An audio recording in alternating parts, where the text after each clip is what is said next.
Eh bien, on pourrait ouvrir la parole de Dieu. J'aimerais de lire le même passage qu'on va lire ce soir dans Matthieu. Là. J'aimerais de le lire dans l'évangile de Marc concernant le figuier, là, parce qu'il y a des détails dans Marc que nous n'avons pas dans Matthieu. Donc, on va lire dans Marc, premièrement, dans Marc 11 et le verset 12. L'évangile de Marc, chapitre 11 et le verset 12. On lit: le lendemain, après qu'ils furent sortis de Béthanie, Jésus eut faim. Apercevant de loin un figuier qui avait des feuilles, il alla voir s'il y trouverait quelque chose. Et s'en étant approché, il ne trouva que des feuilles, car ce n'était pas la saison des figues. Prenant alors la parole, il lui dit: que jamais personne ne mange de ton fruit. Et ses disciples l'entendirent. Ils arrivèrent à Jérusalem, et Jésus entra dans le temple. Il faut remarquer que dans l'évangile de Matthieu, Jésus entre dans le temple avant de maudire le figuier, mais ici, on voit qu'il entre après. Donc, ils arrivèrent à Jérusalem, et Jésus entra dans le temple. Il se mit à chasser ceux qui vendaient et qui achetaient dans le temple. Il renversa les tables des changeurs et les sièges des vendeurs de pigeons. Et il ne laissait personne transporter aucun objet à travers le temple. Et il enseignait et disait: n'est-il pas écrit: ma maison sera appelée une maison de prière pour toutes les nations. Mais vous en avez fait une caverne de voleurs. Les principaux sacrificateurs et les scribes, l'ayant entendu, cherchèrent les moyens de le faire périr, car ils le craignaient parce que toute la foule était frappée de sa doctrine. Quand le soir fut venu, Jésus sortit de la ville. Le matin, en passant, les disciples virent le figuier séché jusqu'aux racines. Pierre, se rappelant ce qui s'était passé, dit à Jésus: Rabbi, regarde le figuier que tu as maudit à sécher. Jésus prit la parole et leur dit: ayez foi en Dieu. Je vous le dis en vérité, si quelqu'un dit à cette montagne: ôte-toi de là et jette-toi dans la mer, et s'il ne doute point en son cœur, mais croit que ce qu'il dit arrive, il le verra s'accomplir.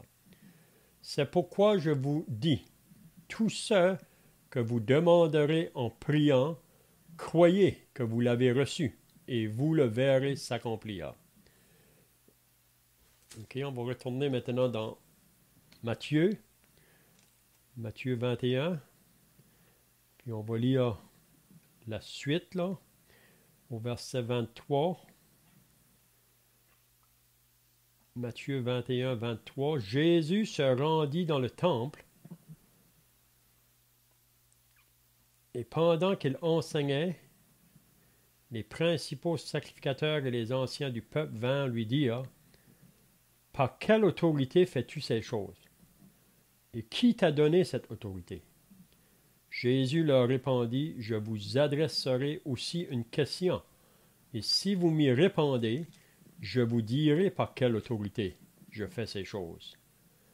Le baptême de Jean, d'où venait-il? Du ciel ou des hommes? Mais ils raisonnèrent ainsi entre eux. Si nous répondons du ciel, il nous dira: pourquoi donc n'avez-vous pas cru en lui? Et si nous répondons des hommes, nous avons à craindre la foule, car tous tiennent Jean pour un prophète. Alors ils répondirent à Jésus: nous ne savons. Et il leur dit à son tour: moi non plus, je ne vous dirai pas par quelle autorité je fais ces choses. Que vous en semble? Un homme avait 2 fils. Et s'adressant au premier, il dit: mon enfant, va travailler aujourd'hui dans ma vigne. Il répondit, je ne veux pas. Ensuite, il se repentit et il alla. S'adressant à l'autre, il dit la même chose. Et ce fils répondit, je veux bien, Seigneur, et il n'alla pas. Lequel des deux a fait la volonté du Père? Ils répondirent, le premier. Et Jésus leur dit, je vous le dis en vérité, les publicains et les prostituées vous devanceront dans le royaume de Dieu. Car Jean est venu à vous dans la voie de la justice, et vous n'avez pas cru en lui. Mais les publicains et les prostituées ont cru en lui. Et vous qui avez vu cela, vous ne vous êtes pas ensuite repentis pour croire en lui. C'est tout ce qu'on va lire ce soir dans la parole. Donc, j'ai voulu lire dans l'évangile de Marc. Probablement, vous avez remarqué qu'il y a des détails que nous n'avons pas ici dans Matthieu. On croit que chaque évangile, on sait que les 3 premiers évangiles, il y a beaucoup de semblables. Si vous lisez dans l'évangile de Matthieu, vous allez lire concernant le figuier. Si vous lisez dans Marc, vous allez lire aussi à propos du figuier. Puis parfois, ça peut être dans les 3 évangiles, le même événement. Donc, c'est pour ça que c'est bien, quand on lit un événement là, dans un évangile, de regarder aux autres.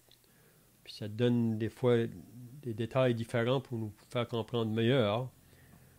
Comme on a dit, c'est pas qu'il y a une contradiction, c'est que ceux qui ont écrit les évangiles, ils voient le Seigneur Jésus ou qu'ils l'ont entendu, parce qu'on sait qu'il y a Matthieu et Jean qui étaient les apôtres, qui suivaient Jésus, mais Marc n'était pas un des apôtres, ni Luc.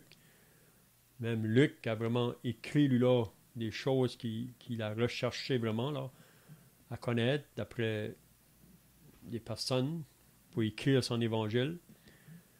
Mais on dit que Jean est beaucoup différent des 3 premiers. Donc, Matthieu présente Jésus comme le roi, parce que son évangile est plutôt écrit, on dirait, aux Juifs.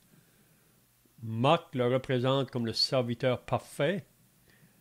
On dit que Marc, c'est plutôt aux Romains. Luc, il parle Jésus comme un vrai homme. Puis lui, on dit que Luc, c'est plutôt peut-être adressé aux Grecs. Mais Jean, lui, il nous parle de la personne du Seigneur Jésus comme celui qui était le Fils de Dieu, puis celui qui est venu du ciel, puis celui vraiment qui était venu pour faire la volonté du Père. Donc, il parle du Seigneur Jésus sur différents angles, si on peut dire. Mais c'est pas qu'il y a des contradictions. Donc, qu'est-ce qu'on va voir ce soir? Notre frère Claude en avait parlé un peu la semaine passée dans son introduction, là, concernant le figuier qui a été maudit. Puis aussi, après qu'ils sont approchés de Jésus pour lui demander par quelle autorité fais-tu ces choses? Et qui t'a donné cette autorité? Parce que, qu'est-ce qu'on avait vu la semaine passée, que quand Jésus est entré dans Jérusalem, il a été dans le temple, puis quand il a vu tout le trafic, le commerce qui se faisait dans le temple, son zèle vraiment là a été l'a poussé pour agir. Puis ça nous dit qu'il a chassé tous ceux qui se trouvaient là. Puis il leur a dit, vous avez fait de la maison de prière une caverne de voleurs.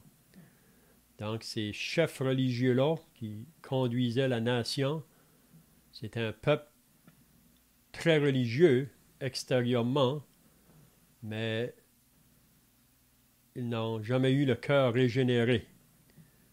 Donc l'homme dans sa religion, vraiment, il peut avoir la parole d'un côté, puis il peut avoir le péché de l'autre côté. On peut voir ça d'après ces pharisiens-là. Donc, Jésus a agi vraiment fortement ici, là, quand il est arrivé dans le temple. Donc, on avait dit la semaine passée que Jésus n'était pas bienvenu là, à Jérusalem. Il aurait dû être le bienvenu, mais ils ne l'ont pas reconnu comme le Messie promis, celui dans lequel les prophètes avaient parlé, avaient prophétisé sur lui. Mais ils l'ont simplement rejeté. Donc, Jésus, après qu'il est parti de là, ça dit qu'il est parti à Béthanie. À Béthanie. Puis on dit qu'à Béthanie, ça ne le mentionne pas ici, mais c'est possible qu'il aurait été dans la maison de Marthe et de Marie, là, et Lazare. C'était une maison qui était le bienvenu. Jésus n'était pas bienvenu dans beaucoup de maisons. C'est comme aujourd'hui. On peut être bien religieux, mais Jésus n'est pas le bienvenu. Donc, c'est possible qu'il aurait passé là la nuit. Mais là, le matin, c'est là qu'on va voir ce soir, là. Dans Marc, il dit ça différemment, si vous avez remarqué, dans Marc. Je vais juste vous lire de nouveau dans Marc, qu'est-ce qu'il dit? Le lendemain, après qu'il fut sorti de Béthanie, Jésus eut faim. Apercevant de loin un figuier qui avait des feuilles, il alla voir s'il s'y trouvait quelque chose. Et s'en étant approché, il ne trouva que des feuilles, car ce n'était pas la saison des figues. Prenant la parole, il lui dit que jamais personne ne mange de ton fruit. Et ses disciples l'entendirent. Donc, comme le frère Claude avait mentionné la semaine passée, vraiment le figuier ici, c'est vraiment un portrait d'Israël. Puis il y a des passages dans l'Ancien Testament qui peuvent nous aider vraiment à voir ça. Je ne lirai pas les passages, là, mais le prophète Osée a parlé, Isaïe, Jérémie, puis même on a un passage dans Luc au chapitre 13 concernant le figuier là. Donc, Dieu attendait du fruit d'Israël. Même on lit ça dans Ésaïe chapitre 5, c'est lui qui a planté Israël, cette vigne, puis il attendait du fruit de ce peuple-là, mais c'est bien triste. Quand il vient vers ce peuple-là, il n'y a aucun fruit. Puis c'est vraiment ça qu'on peut voir concernant ce figuier. Et Jésus, ça nous dit, il a faim. Vous savez, Jésus, comme un vrai homme, il connaissait la faim, la fatigue, la soif. Il a faim, mais il s'approche vers ce figuier-là qui avait bien des feuilles dessus. C'est un peu comme les pharisiens. Extérieurement, on dirait, leur vie religieuse, c'était comme des belles feuilles, mais en dedans, il n'y avait rien. Il n'y avait rien. Donc, pour le Seigneur Jésus, quand il vient à ce figuier-là, ça peut être beau extérieurement, mais il n'y a pas de fruits dedans. Puis on pourra aussi appliquer cette leçon-là pour nous, aujourd'hui, qui sommes associés à la Nouvelle Alliance. Vous savez, Jésus veut aussi du fruit de nous. Il s'attend qu'on va lui apporter du fruit. On voit ça dans Jean au chapitre 15. Peut-être les frères ont des pensées à ajouter. Il y a une chose que j'aimerais dire avant de terminer, là. Ici, quand que Jésus a maudit le figuier, on voit vraiment un miracle qui s'est produit là, parce que ce figuier-là a séché à l'instant, ça dit. Matthieu nous dit à l'instant. Puis on dirait que les disciples dans Marc viennent juste le lendemain pour lui faire remarquer ça, là. Mais la plupart des miracles que Jésus faisait, c'est souvent associé à des choses positives. Mais ici, on dirait que c'est plutôt le négatif. C'est comme sous forme de jugement.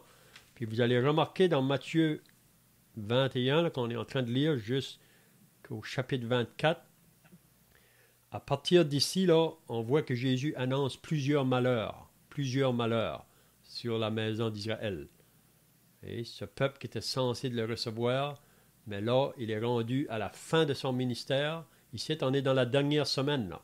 C'est du dimanche au dimanche, avant que Jésus va être mis à mort.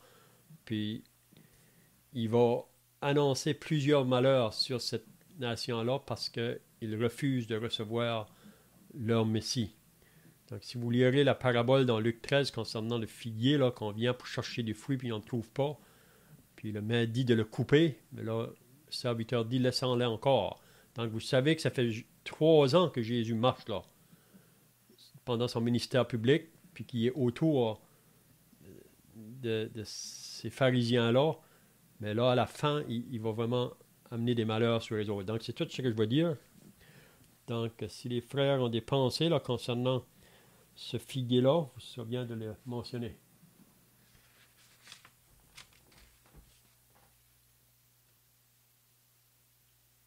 Normalement, un figuier qui a des feuilles, il y a des fruits, dépendant aussi des saisons.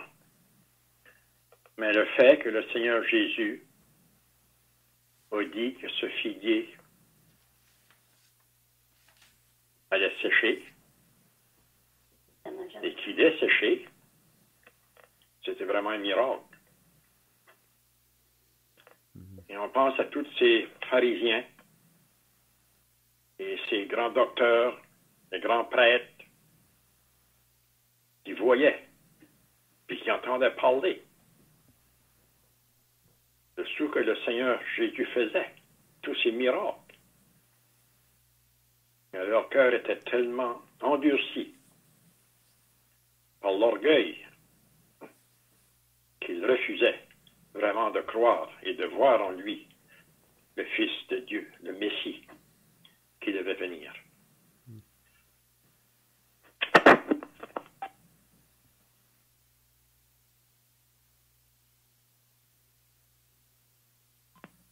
Est-ce qu'on peut voir là la photo du figuier, comme le Seigneur dit à ses disciples, allez et portez beaucoup de fruits. Vu que ce figuier-là ne portait pas de fruits, il a dit, personne ne prendra de ce fruit. Mais pour nous, comme le Seigneur a dit, allez et portez beaucoup de fruits. Et qu'on ne porte pas de fruits. Est-ce que ça pourrait être une figure comme ce figuier? Ça pourrait être châtié de sa main?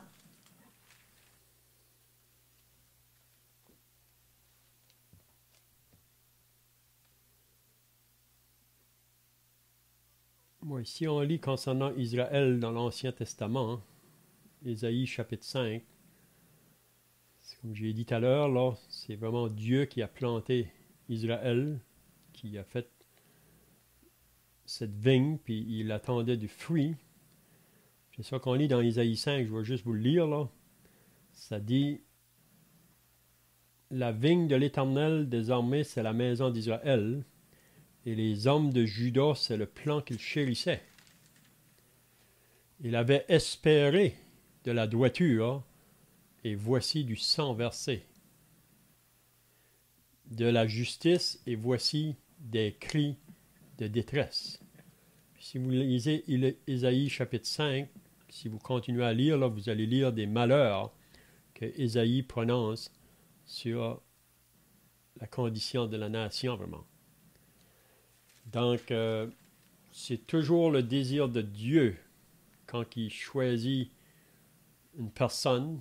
On sait que sous l'Ancienne Alliance, vraiment, il choisit ce peuple, Israël, dans le but qu'elle va être une lumière pour les nations, dans le but qu'elle porte du fruit, mais il n'y a pas de fruit. Puis si vous lisez l'histoire d'Israël, Dieu a dû juger le peuple dans le but qu'il revienne. Mais on voit la même chose, comme qui vient d'être dit là. Si vous lisez dans Jean chapitre 15, le Seigneur attend du fruit de ses enfants.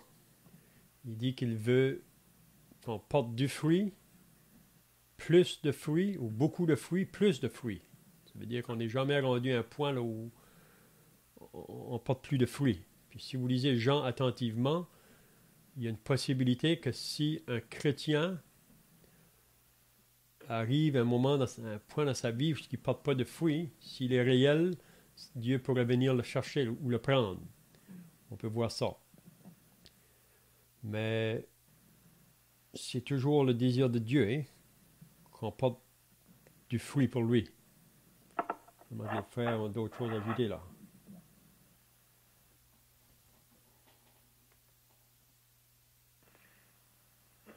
On sait ici, comme ce que c'était mentionné, que si le figuier est un portrait d'Israël, le Seigneur a maudit le figuier. Puis on va plus loin que le Seigneur va continuer son enseignement. Puis à la fin du chapitre 21, au verset 43, le Seigneur dit, « C'est pourquoi je vous le dis, le royaume de Dieu vous sera enlevé et sera donné à une nation qui en rendra des fruits. » Parce qu'il y avait, puis vraiment le jugement que le Seigneur prononce là, même les hommes religieux, en sachant pas que le Seigneur parlait d'eux, ont pu venir à la même conclusion lorsque le Seigneur leur a posé la question au verset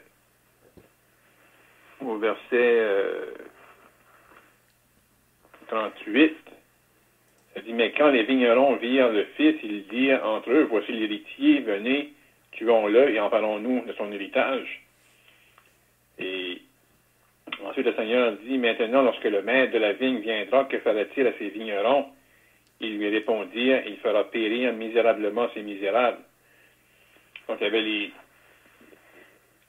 la nation d'Israël portait pas de fruits. Et là, pour un temps, l'Évangile se tourne vers les nations. Mais éventuellement, puis dans cette période ici, le peuple juif est encore religieux, mais Dieu travaille avec les nations. Et éventuellement pour voir du fruit. Mais éventuellement, Dieu va travailler de nouveau avec Israël, mais dans un jour futur. Mais présentement, comme nation, on pourrait dire la nation est stérile. Il n'y a pas de fruit qui est porté. Mais éventuellement, il va en avoir dans un jour futur.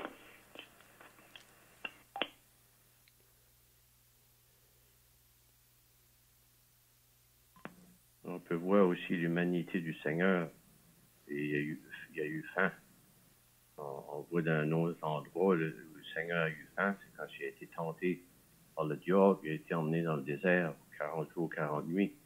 Là aussi, il y a eu faim. Et on voit aussi le côté divin dans le miracle qu'il a fait en séchant le figuier. Comme il a été dit aussi, les feuilles de la nation d'Israël, de figuier, on voit ça dans l'Ancien Testament surtout, oui. Les feuilles, c'est quelque chose, ça paraît tout beau.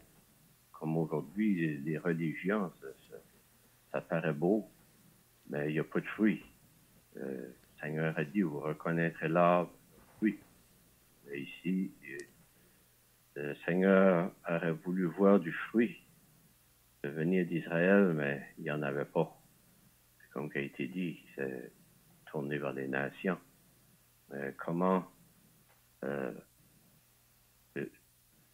Dieu aime voir ses enfants porter du fruit.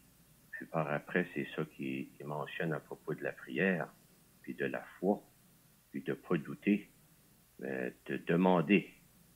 C'est quelque chose que nous autres, on a l'opportunité de faire, de se confier en notre Dieu, dans le but de porter du fruit pour sa gloire.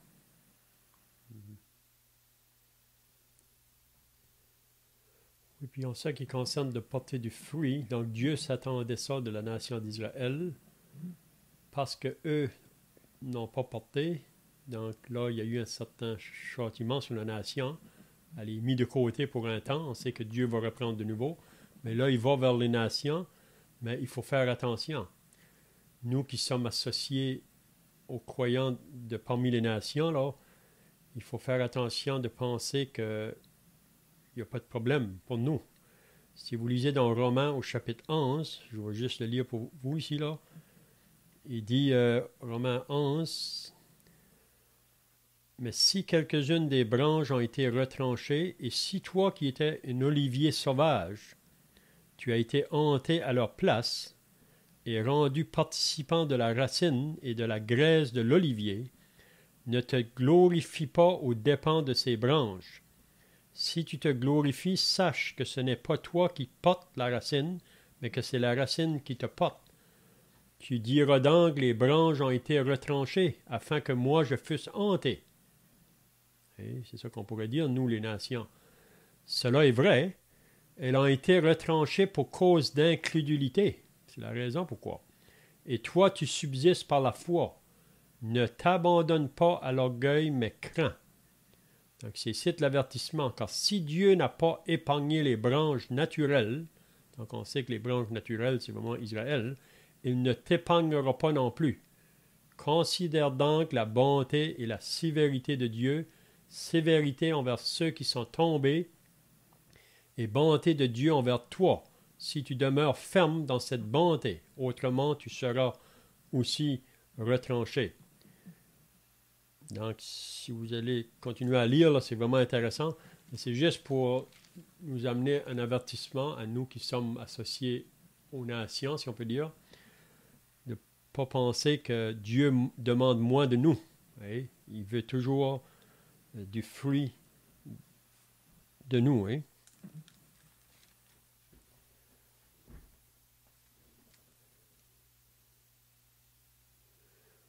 C'est bien aussi qu'est-ce que Paul vient de dire là, concernant ce que Jésus parle après, parce que les disciples, là, quand ils ont vu ce figuier-là qui était rendu sec, là, après que le Seigneur l'avait maudit, ils sont approchés du Seigneur pour dire, les disciples qui virent cela furent étonnés et dirent, comment ce figuier est-il devenu sec en un instant? Puis c'est là que Jésus leur a parlé là, concernant la foi. Puis comme frère Paul a dit tout à l'heure, c'est que nous, puis c'est un peu la même chose pour Israël, si Israël allait porter du fruit pour Dieu, c'est une marche par la foi et non pas par la vue. Donc le problème, c'est quand on veut marcher par la vue, dans ce temps-là, on ne peut pas porter du fruit pour Dieu. C'est vraiment une marche par la foi. Donc ici, c'est ça que Jésus va dire à ses disciples.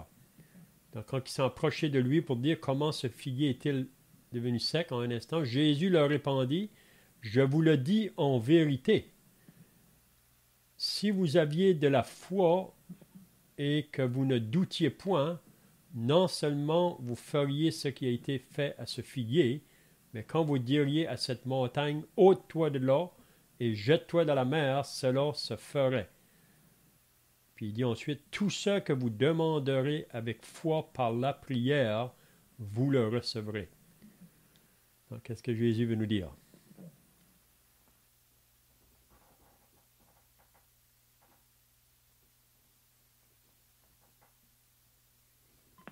On sait parfois dans les épreuves des choses qui peuvent venir dans notre vie chrétienne peut être comme une montagne. Ça peut être des choses tellement gros qu'on ne sait pas comment est-ce qu'on va faire pour passer au travers. Cette montagne-là peut sauter. C'est pas le fait de voir une montagne qui tombe à l'eau comme c'est écrit littéralement ici, mais ça se fait par la prière, par la foi, sans douter. Tu mets ça devant le Seigneur, puis le Seigneur peut l'enlever, la montagne. Puis ça nous a tous arrivé à un moment donné. Des fois, on ne sait pas quelle décision prendre. Mais juste mettre ça dans la prière devant le Seigneur, puis là, tiens, tout se calme, puis Dieu enlève la montagne. Puis c'est quelque chose qui nous réjouit, ça. C'est mettre notre foi vraiment en Dieu. Ça se dit bien, mais ça prend la grâce de Dieu pour être dans la patience puis attendre la délivrance du Seigneur.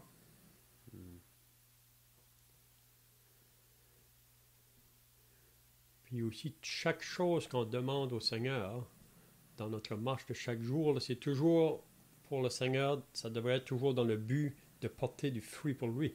De porter du fruit pour lui. Puis ça prend, comme qui vient d'être dit, une marche par la foi. Parce que même si on prend l'exemple de porter du fruit en ce qui concerne gagner des âmes à Christ, ça prend une marche par la foi. Parce qu'il y a toutes sortes de choses aujourd'hui pour nous faire peur d'avancer ou d'aller vers quelqu'un, ou juste témoigner à quelqu'un. Et on voit que les premiers disciples dans les Actes des Apôtres, si vous lisez là, au début de l'Église, après avoir été menacés, ils ont été mis en prison, mais ils étaient tellement remplis par l'Esprit qu'il n'y a rien qui les arrêtait. Hein? Ce n'était pas par leur force à eux autres. On n'a aucune force en nous-mêmes, mais c'est par le Saint-Esprit. Donc, même quand ça vient à communiquer le message de l'Évangile, il y en a des montagnes devant nous autres. Il peut y en avoir des obstacles. Comme le frère vient de dire, c'est de mettre ça dans la prière pour que le Seigneur puisse ouvrir le chemin. L'exemple qui me vient tout de suite, là, c'est Néhémie. Vous vous rappelez que Néhémie, si vous lisez au chapitre 1 de Néhémie, Néhémie a eu à cœur d'aller à Jérusalem pour reconstruire la muraille. Le Seigneur il a mis ça dans son cœur après qu'il avait entendu là, par ses frères qu'elle était toute à terre, tout était en ruine, tout était en cendres. Mais Néhémie a un exercice pour aller là. Mais pour qu'il se rende, il y a beaucoup de montagnes devant lui. Puis la première montagne qui devait être ôtée, c'était le roi par lequel il travaillait pour, qu'il était un échanson du roi. Puis si vous vous rappelez, Néhémie a prié. Il n'a pas fait connaître ça à personne, excepté à Dieu.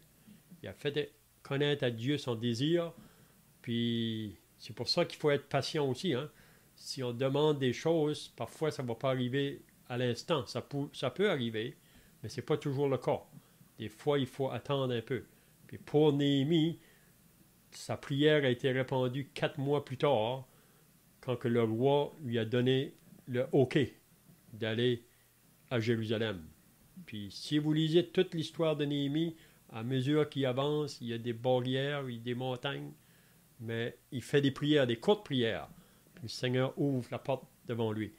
Donc, pour moi, qu'est-ce que le Seigneur veut nous enseigner ici, vraiment, c'est une pensée que je vois, c'est que si on va être capable de porter du fruit, contraire à Israël qui ne l'ont pas fait, c'est une marche par la foi.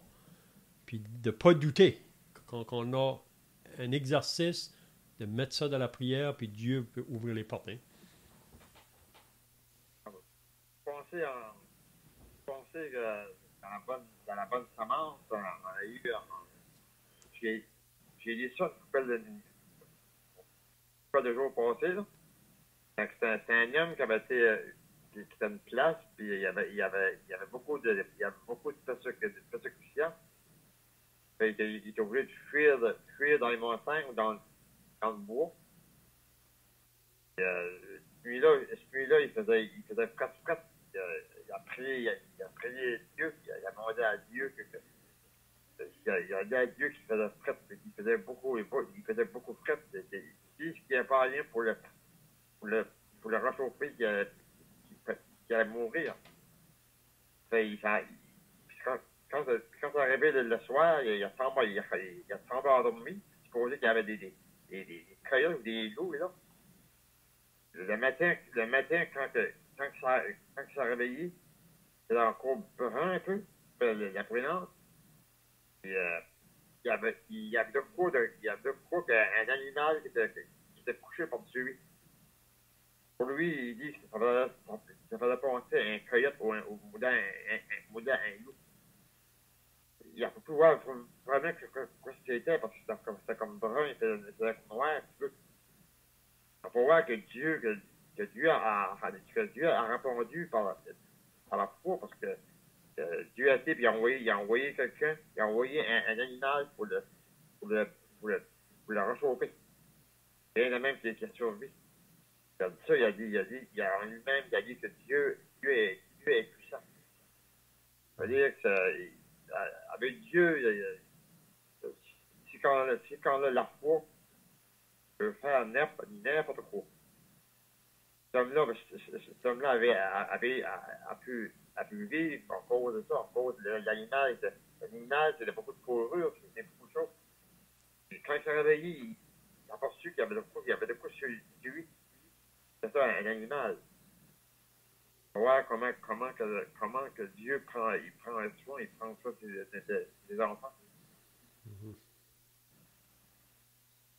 T'as dû dire ça, d'ailleurs? Oui. Tu penses à ça? Oui. Il priait pour un manteau pour se couvrir. Ouais. Mhm. Et ça, c'est un bon exemple. Je ne sais pas si c'est un animal, si c'est un coyote ou un loup, je ne sais pas, il parle. Mhm. Ah oui, c'est une bonne... Mais il disait aussi dans l'histoire que c'était dans le temps de la Roumanie, c'est là, qu'on persécutait beaucoup les chrétiens. C'était vraiment le communisme qui régnait là. Puis il dit qu'il aimait mieux être dans les montagnes, il se sentait plus à l'aise d'être autour des loups que d'être autour des hommes. Parce qu'il y avait moins de danger avec les loups, qu'il dit. Ah, c'est ça, ouais. Parce que en Roumanie, là, ils ont fait souffrir les chrétiens. On ne peut pas décrire ce qu'ils ont fait, ce qu'un homme a pu faire à son semblable.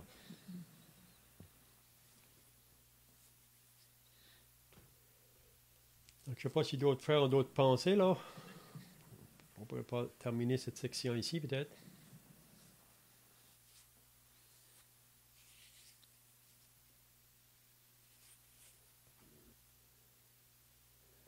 Donc, tout ce que vous demanderez avec foi par la prière, vous le recevrez. Donc, c'est très clair, ça, ces paroles-là. Mais des fois, peut-être qu'on se demande, mais pourquoi des fois je demande puis je ne reçois pas? Mais si on demande des choses qui sont en accord avec la volonté de Dieu, il va toujours répondre. Puis moi, je crois que Dieu répond toujours, mais c'est toujours selon sa volonté. Puis c'est toujours pour notre bien. Et toujours pour notre bien. Il sait ce qui est meilleur pour nous.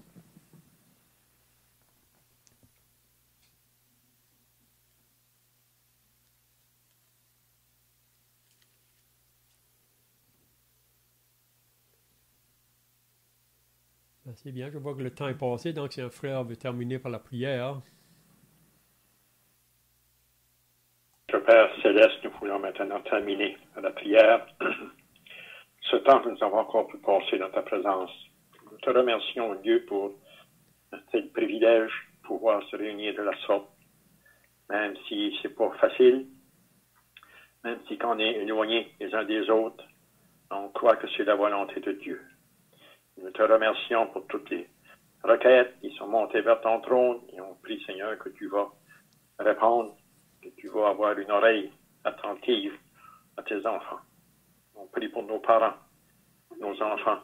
On prie pour Ronald et Lise, nos enfants qui sont loin de nous. Que tu puisses, ô Dieu, les atteindre, briser les liens du malin qui les retiennent prisonniers. On prie pour nos frères à l'œuvre dans le monde, que tu puisses les soutenir, que tu puisses bénir leur travail. On prie pour chaque frère et sœur que tu as sauvés, qui sont dans le monde, et que tu puisses les utiliser comme des lettres écrites de ta main, surtout durant cette pandémie, cet horrible virus, Dieu, qui tourmente, qui bouleverse l'université, toute l'humanité entière. Dieu, on prie que tu vas préserver tes enfants et que par cette pandémie, que tu vas parler, que le monde va réaliser qu'ils ont mis Dieu de côté et que Dieu leur parle, qu'il veut les attirer à lui. On prie que tu vas parler même à nos familles au travers de cela. On vous demande de te remettre entre tes mains pour le reste de la semaine. On prie, au Dieu, ta bénédiction sur chacun de tes enfants, parce que nous te le demandons au nom précieux pour la gloire du Seigneur Jésus. Amen.